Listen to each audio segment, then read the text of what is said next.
Ma'am, nangangopya po si Scarlett sa akin, no? Apakasinungaling mo, Samantha. May nangangopya pala dito? Bagsak ka na sa akin, Scarlett. Apakasama talaga ng ugali mo, Samantha. Nay! O anak, anyari sa'yo? Binagsak ako ng teacher ko. Naniwala kasi siya kay Samantha na nangopya daw ako. Totoo ba yun, Scarlett? Hindi, Nay. Siya talaga yung nangopya sa akin. Walang iya yan ah! Humanda siya sa akin! Tara, anak!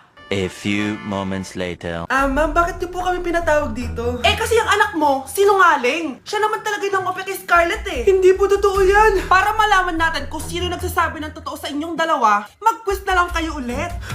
Patay ako nito. Humanda ka ng mapahiya, Samantha. Okay, time's up. Pass your papers. Scarlett, naka-perfect ka. Yes! Talino talaga ng anak ko. Samantha, wala kang tamang sagot. Ikaw talaga ang totoong nangungopya. Nakakahiya ka, Samantha. Humanda ka sa akin sa bahay. Tara! Huwag po, Nay.